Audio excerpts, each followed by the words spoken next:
Alam niyo ba na ilang piraso na lang or ilang slice na lang yung napunta sa aming istante kasi naubos na sa kain.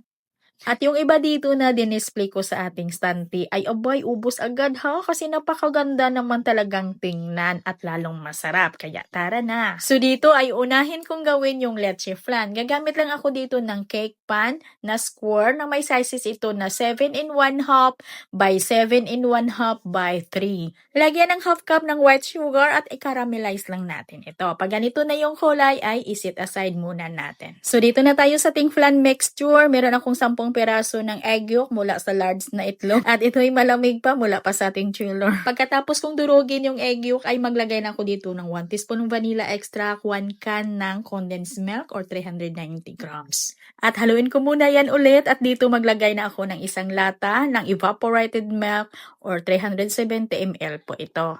At haluin lang natin ito ng padahan-dahan until well combined at okay na.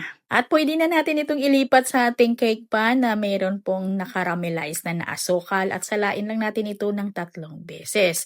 At ilagay natin yung ating flan mixture dito sa walang butas na tray. Hahanap tayo ng walang butas na tray kasi maglagay tayo dito ng mainit na tubig. Ito po yung tinatawag na bain-marie method. At ito na nga naluto ko sa loob ng 1 oras sa may preheated oven na 160 degrees Celsius. At ito'y palamigin ko lamang, itabi muna natin ito. Gawa naman tayo ng ating cassava mixture. So dito mayroon na akong grated cassava at ito'y hindi ko pinigaan. Kailangan ko lang dito ng 3 cups lang. Maglagay ako dito ng 1/4 teaspoon iodized salt, 1 teaspoon vanilla extract, 3/4 cup na evaporated milk, at 1 cup na condensed milk. Ganyan yung hitsura ng ating condensed milk kasi yung cup na ginamit natin sa evaporated milk ay ganon din yung ginamit ko sa ating condensed milk. At maglagay tayo ng 2 piraso na large na itlog. At haluin lang natin ng mabuti yung mixture.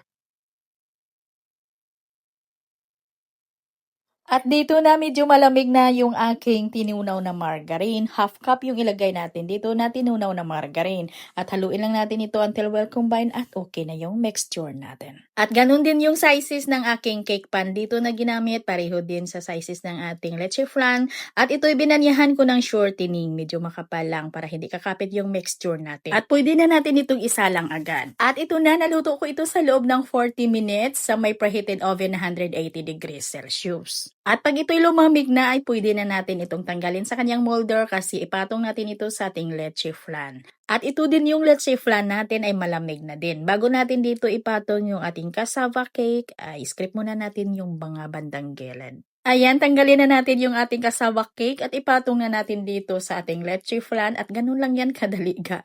At dito ngay dumikit yung sa ilalim ay kinuha natin yan sa ating hulmahan. Dikit natin dito kasi sayang din.